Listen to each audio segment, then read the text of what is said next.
Welcome back. Hello. It's good to see everybody. Well, we don't get to see people. We're glad you're here. How's that? Does that work? Yes. This week we're going to jump into a cancer-specific topic. We are going to talk about raising babies while you have cancer. We've been hearing from some moms who are, have littles around. And by littles, I mean under 2, and we just have And we were there. And we were there. Yeah. And so we thought we would do some babies and cancer do's and don'ts. Mm-hmm. So the first one I want you to think about is a do. Do view the time you spend on yourself as an investment in your future. I think it's so important because the don't side of that is don't give in to the mom guilt that will be heaped upon you if it is anything. Well, not even heaped. I think it's something you're going to naturally feel. Of course you naturally feel it. But I also had a lot of people saying, are you going to spend every minute with her? Are you going to do, you spend your last days, being a mom kind of thing. Like, it was really specific and heavy, and it felt absolutely terrible. But what I knew for myself and what I was just really felt very strongly was like, no, I need to invest time in myself every day. And if I can do that in a way that where I can really, take a chunk of time and focus on myself, then I can give her the rest of the day and feel good about it. And I'm not... So be more specific on that chunk of the day that you did keep for yourself, that you did set aside for yourself. What did you do? Yeah, so that's the time that was really kind of my me time where I would journal. I would read things that were positive, I would meditate. I would go for a walk or workout, whatever my workout looked like. I would make a smoothie that was healthy. And sometimes I would kind of meal prep for the day too. So it was time where it felt just very focused on how do I kind of hit those 5 to thrive type of topics, and some days were probably a little more like I need to sleep for a little bit or I need to write because I wasn't feeling great or whatever. It just was. And by every day, that was weekdays. Like it was kind of like that was my weekday schedule. And yeah. So you say the mistake, that was the wrong word. The choice that some people would do, on the other hand, is spend every waking hour with your young one because that is the cherished item in your life. Absolutely. That's what and you know now that it might be limited. Right. So, yeah, I get that. Right. That's hard. It is hard, but again, it really changed everything to think about if I can somehow right this ship, if we can turn this around, this is an investment in my future with her. That will add, maybe time that I'll get to spend with her. And right? you, at that point, it was maybe I get to see kindergarten. Yeah, and she was 14 months old when I was diagnosed. So I was... So, to put this in perspective, it wasn't let me see if I can see 26 years out. No. Oh, God, no. It was. Kindergarten was the goal. Yeah.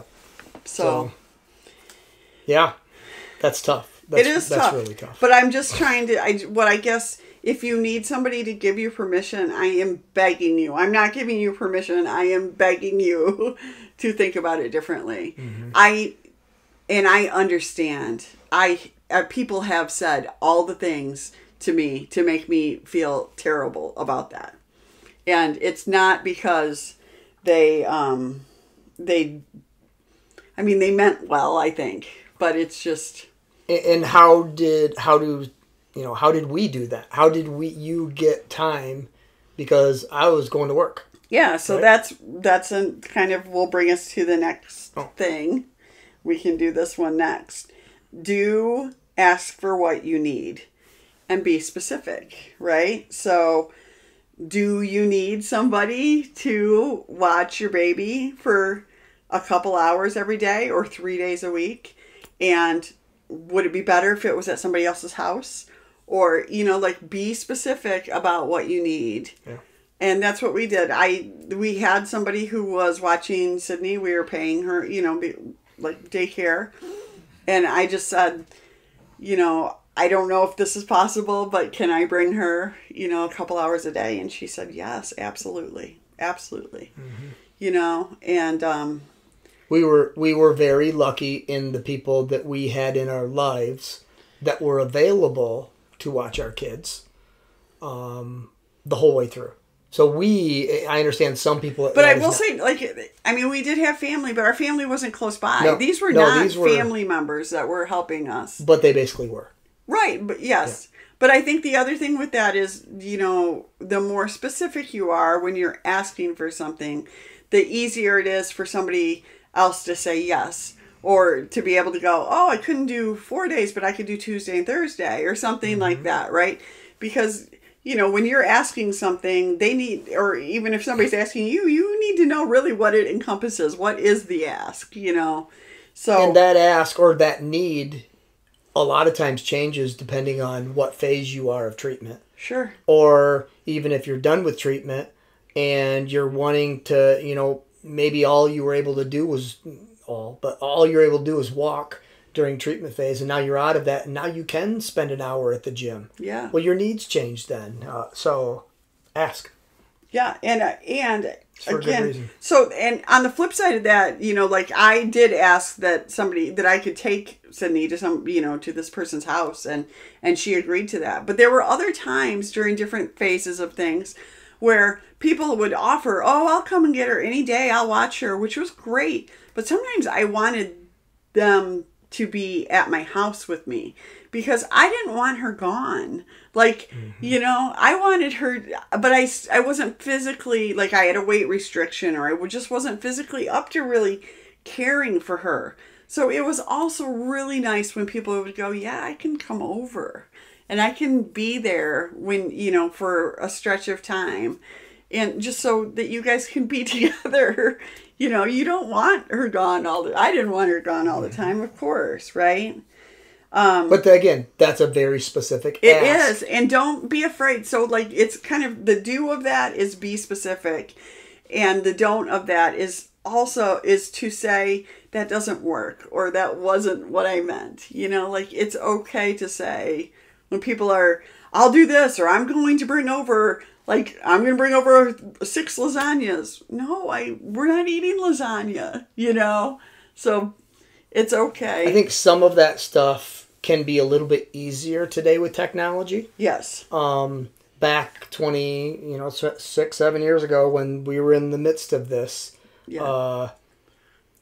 this started with a letter. Yeah. Kind of telling everybody what was going on. And that everybody was in our community, in our church, in our school. This letter got shared and shared and shared.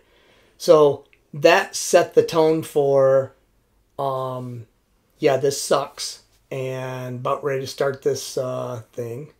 But it also then went to kind of what do you need? Yeah, and it was very much kind of in phases of time, like you were talking about. Right now, we need this. Yes. So today, I would help her with this. You really took the lead on all of this. Yeah.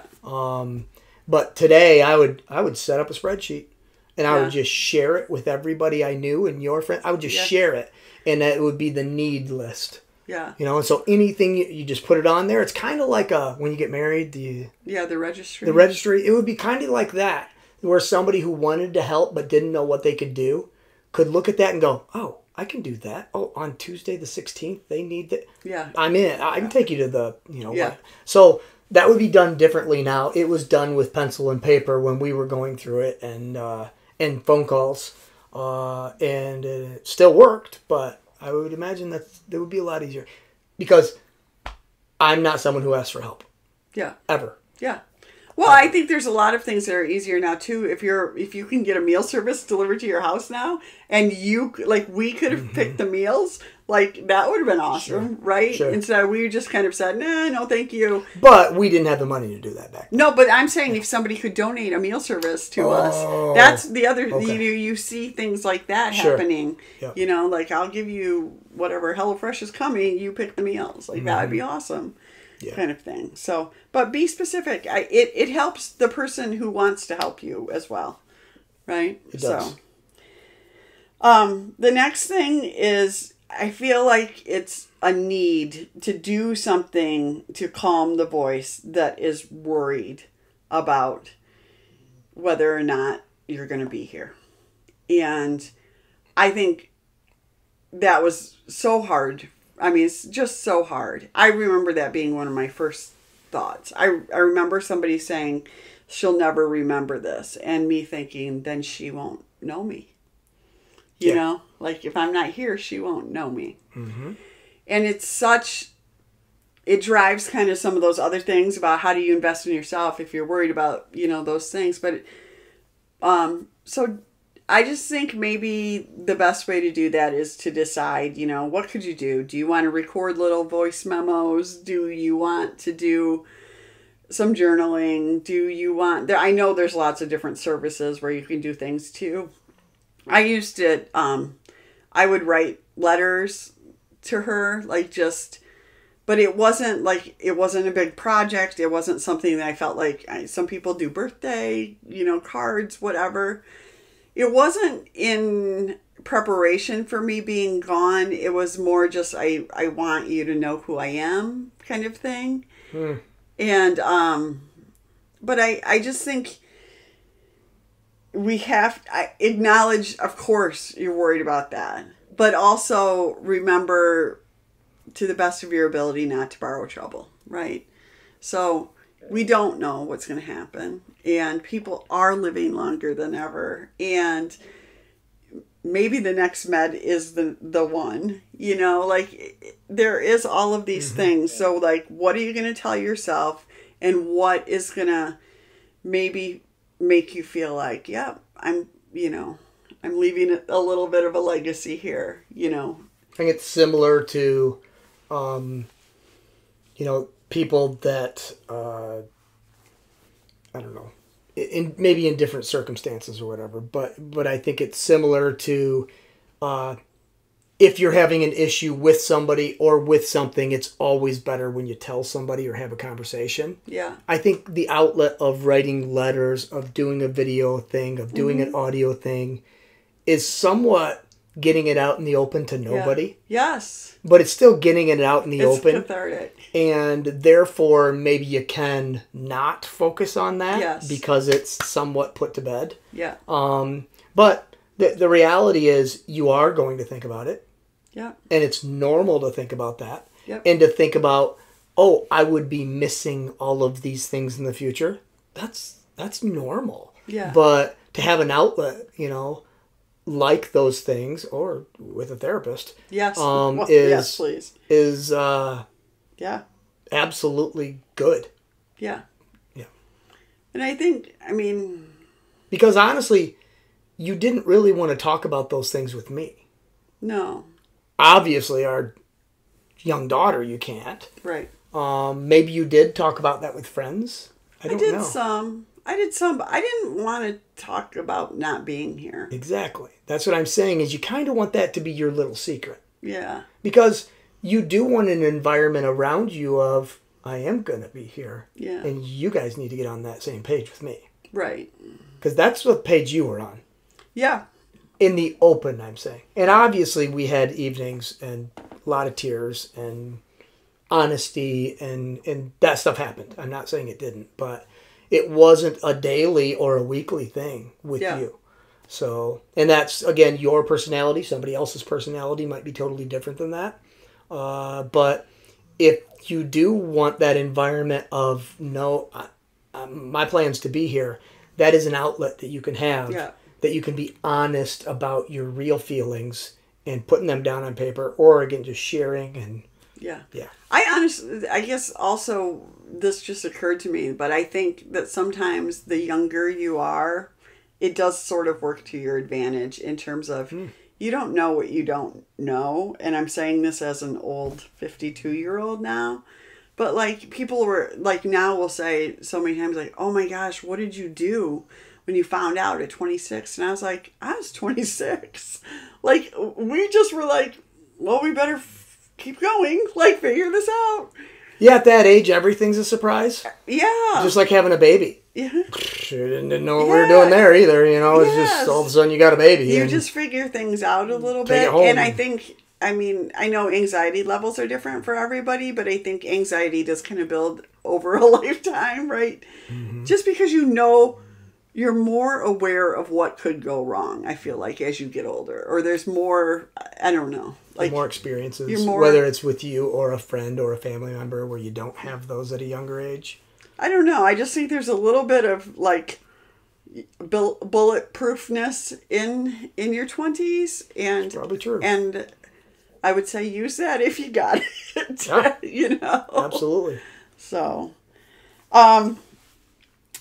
another one I wrote down was acknowledge that you are doing the best that you can. Again, social media makes this far worse, I feel like, even just for normal, healthy people. The comparison of I'm this, I'm that, my house is perfect, this. Well, and with motherhood, we know, like, I think the bar just goes up and up and up. I'm here to say, like, breastfeeding, lots of kids aren't breastfed. And you know what? They're fine. Right? Yeah. Birthday parties do not need to be over the top. Again, that's for you, not for them. They don't care.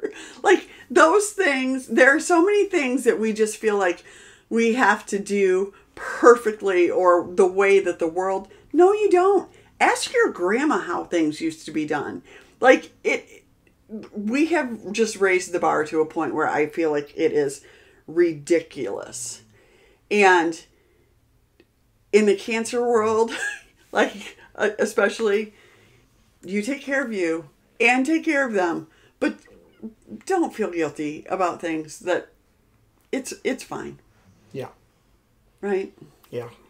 It's all so true. And again, also think about this. Like, do you think that dads in this thing feel guilty if their child is being breastfed versus bottle fed? Nope. That is all mom guilt. Like, it is mom I didn't even guilt. know it was a thing. So... Yeah. How long did I breastfeed Sid? I have no idea. Exactly. It didn't... I mean, it's a non-factor for him versus me going, oh, I was only able to breastfeed her for like 3 or 4 months. And, like, it was terrible. And I hated it. You know, like, none of it went well. It was, you know, turns out with a big tumor in your breast at the time. That's not easy. But... this is, let go of that stuff. Like, just let go of that.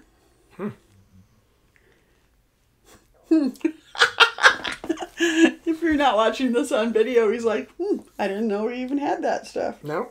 So I didn't even know it was an issue. Yeah. And then I think another thing is just do keep in mind that kids are resilient. Do you want to talk about that at all? Well, I mean, resilient, yeah, and this does depend on what age the kids are, for sure. If we're talking about, you know, somebody under the age of 3 or 4, they're not going to remember you had cancer. No. When they're a teenager, it's going to be that thing you sometimes talk about. Well, again, with metastatic disease, it's maybe you're still taking some medicine. Yeah. They remember nothing. We've had our kids, now Ty obviously is not going to remember, but Sydney, we've quizzed her on this.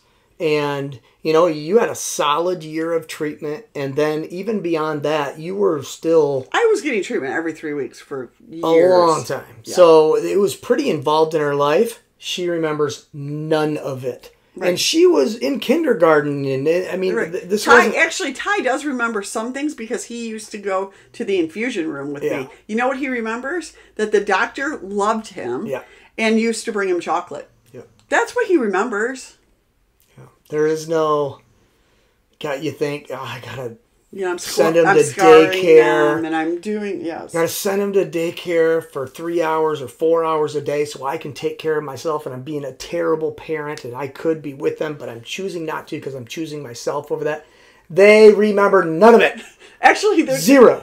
And even that, I feel like if the pop through things that they do remember are positive, like all the things that they did. That's how our brain works, right? So now, obviously, our brains remember trauma too. Sure, that's not trauma. We put ourselves, just like we talk ourselves into other things and comparing it. We do, and you know what? Working mothers do the same thing. Sure. When you go back to work and what am I doing? I could be. It's the same thing. They just don't remember. Right. And it's not trauma. And they're going to be fine. And you know what? They're probably going to have a lot more fun at daycare than at your house anyway. Saying Cindy got to go on all these adventures. I know. With the cooking girls. Ty got to be on a farm. Exactly. It's just... I know. And it's so hard because I do remember some of that. And I do remember... my guilt of coaching while this was going on and drawing me away from that. And should I resign? Should I keep doing this? I didn't know the right thing. It's all guilt. It is 100% all guilt. And some of it maybe rightfully so. It gets us thinking about the right things and where should our priorities be. And I get that. But in the end, none of it's going to impact the child. And that's what we're here talking about. Yeah. It's just not. We actually just had a conversation with our daughter who is 26, who said that she really feels like if there was something from cancer, that it made her, that maybe she would be grateful in some ways because it made her more independent and resilient. And that kid could, not scared of new things. She does. Not scared she of plows right into things. She knows that it might be hard, but she can figure things out. And she thinks maybe that she got some of that from those early years. Now, none of it was trauma. She was so spoiled. No. But she was. But and she doesn't view it as trauma either. But it's also that. She was with, not me. She wasn't me. Don't give. But she was with. She was with for 3 hours a day. A lot of days. Somebody else, but no, but it wasn't even. She had 10 women in her life. Yeah. Plus others. Like she was here. She was there. She did this. She did that. Yeah, she didn't know where she was going most days and didn't care. And I think that's what that the bonus of that, or what came good out of it, was that right there. Yeah. And even the things that it nearly killed me. We had to teach her to climb out of her crib. Yeah. We had to teach her that because I had a weight restriction and I couldn't do it, Mm-hmm. She didn't care. She probably thought it was fun. Yep. Right? Independent. Again, I can get in and out of my crib by myself. Yes. Yeah. For sure. Those things, and developing maybe some of those skills, that kid could play by herself like a champion. Yeah. And those are good skills to learn and build. And she plays well with others now. So those of you guys thinking. Exactly. It's all fine. Yeah. But yeah, those are the big five in terms of, I don't want to say there's no right or wrong, but of course you need to tweak things for the way that you want to be, but also consider the fact that you do get to make these decisions, and don't let the world and social media put unnecessary guilt on you. If your family's fine, you're fine, and that's for your family, you and your family to decide, right? It's not for others. And yeah. We're only coming at this with the variables that we had.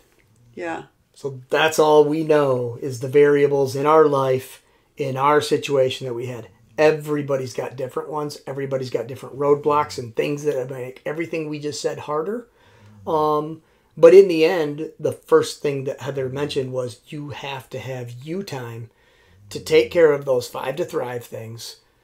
If you don't, then you're not giving your body the best opportunity for your immune system to fight cancer. Yeah. That's what this comes down to. Well, and again, I feel like you're not only not giving yourself your body, you're also probably thinking a whole lot of, oh, I don't have time, or I didn't do that. So you're now like into this loop of I didn't, or I should have, or all of this stuff, which isn't helpful, you know? So when you are taking care of yourself, it does, you know, if it's hours, great. If it's minutes, not great. Right. I'm just going to say it. It's not great. It's not great, but also at least you did something. It's better than none, but it's not is. great. Don't say it is, because it's not. Okay. You know, the truth is you do have to take care of yourself, and that means cutting out a pretty good part of your day to do this right. I mean, just think of your job that you're doing. You're not doing that job in 30 minutes because that's all you had. No, you're probably putting 8 to 10 hours into your job because you want to kick butt at it. Yeah. If you want to kick butt at this thing that's horrible and can punch you right in the face, even if you do everything right, then you got to commit to it. This has got to somewhat be your job. Yeah. That's the truth. Yeah. And this little one that's at your workplace, you know, if we want to put that into it, that is what we're talking about now, is how do you juggle that? And it is juggleable, but you need help. Mm-hmm. And I guess also, I mean, if we're going to jump into that too, in terms of your job, you know, I can only, in the United States, you can apply for disability. Like, and I'll be honest, you know, we do these GoFundMes for people who are on their deathbed. Let's do them for people who are newly diagnosed, so that they can take the time off they need and get on their freaking feet again, right? Like, that's how I feel. Ask for help early. Don't ask for it late, you know, and if it needs to be financial help, ask for that too. Like, you know, and sometimes it's adjusting your lifestyle, right? And whatever else. But we know that time on this earth is more important than a new car, right? And those kind of things. So I would challenge you. I know I do. We've been financially strapped many times over our lifetime. I know what that is. But I also feel like you can make decisions to let things go the best you can, you know, live with less, you know, because honestly, just like we were talking about what they don't remember, I mean, what I remember about our time when I was newly diagnosed was the people who helped us, the moments where Sydney was playing by her, you know what I mean, in my living room, where we were walking to the mail. It was not anything. We don't have any money. No, it was just like everything was like, any time that I got to spend with her was amazing. And it was not, we weren't spending money to spend time together that way, you know. And I don't know, I mean, I know we have people from all over the world listening. And we're getting messages from people all over the world. I don't know the support. I don't know the support. I don't know the healthcare. But this is honestly, actually, most healthcare is better than ours. I know less this, costly. But even beyond the like, what support do social you get? Supports, right? I don't know. We don't know, but so hopefully we're touching base with something that's comparative here, but we're probably leaving out something big that we just don't know because we only know our situation. Right. So. But again, people are people all over the world, and in terms of coming together, you know, that can definitely happen, I feel like. So, all right. Well, kiss your babies and let them lead you in terms of laughter and love, because that's the way you want to go.